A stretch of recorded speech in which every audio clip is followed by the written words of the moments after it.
Bonjour à tous et bienvenue sur Afrique Sport pour la matinale du lundi 12 octobre 2020. Nous débutons la dose d'infos du matin en Algérie pour le retour des matchs de qualification à la CAN 2021 avec la double confrontation face au Zimbabwe.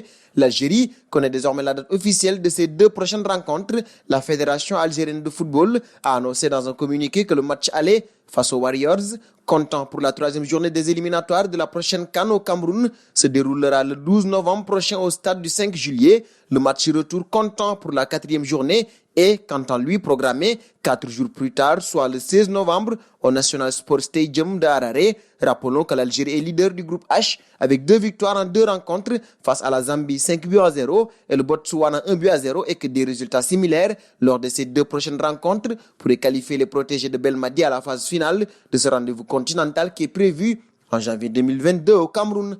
Nous filons au Maroc désormais jusqu'au bout. Le Raja Casablanca et le Wydad Casablanca se sont disputés le titre à l'occasion de la 30e et dernière journée de Botola Pro. La soirée a ainsi vu les deux rivaux kazaouis passer tour à tour l'un devant l'autre en tête du classement, en prenant définitivement les devants à la 88e minute face à Fuz Rabat, 2-1. Le WAC pensait avoir fait le plus dur, mais c'était sans compter sur le but d'Abdelillah Hafidi, le Messi marocain qui a donné la victoire en même temps que le titre au Raja à la 90e minute de jeu face au Far Rabat, 2-1. Le RCA remporte sa 12e couronne contre 20 pour le WAC, la première depuis 2013. Les deux clubs de Casa se qualifient ainsi pour la prochaine Ligue des champions africaine.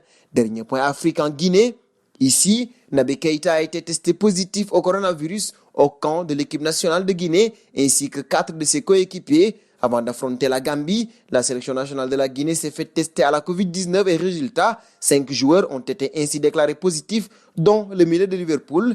Keïta sera donc mis en 14e en compagnie de François Kamono, Ibrahima Koné, Ibrahima Kamara et du frère de Paul, Florentin Pogba.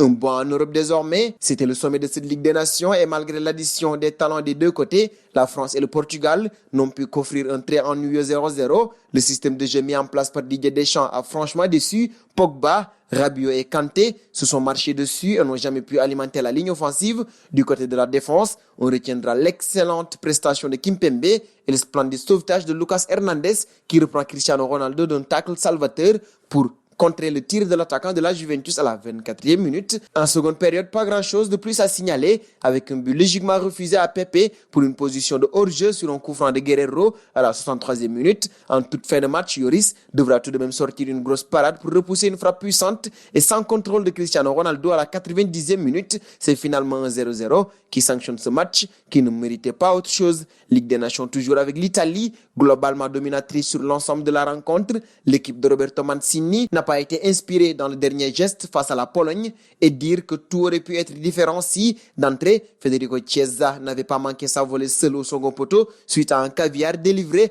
par Andrea Bellotti à la 10e minute. Dans le jeu, l'Italie montre plus de certitude que son homologue polonais, mais elle peine à apporter du danger sur la cage gardée par Fabianski, à multiplier les tentatives cadrées et dangereuses. Cela ne s'arrange pas dans le second acte, même si une tête d'Emerson termine au pied du poteau. 0 but partout. Dernier point de la matinale en Espagne, au Barça. Dans un entretien accordé aux médias néerlandais NOS, le technicien de FC Barcelone, Ronald Koeman, a, en effet, révélé avoir eu une discussion avec Lionel Messi au sujet du départ de Luis Suarez et, après avoir admis qu'il comprenait la réaction et la frustration de l'Argentin d'avoir vu son ami s'en aller, Ronald Koeman a révélé avoir dit au numéro 10 du Barça qu'il regrettait beaucoup le départ de l'ancien joueur de Liverpool. Si vous avez quelqu'un dans le vestiaire avec qui vous, votre femme et vos enfants traînent aussi en dehors du football, alors cette réaction est logique. J'ai aussi dit à Messi, je comprends que tu sois déçu et je pense que c'est une honte terrible qu'il parte, mais ce sont les choix du club, a lâché Ronald Koeman dans des propos rapportés par Sport.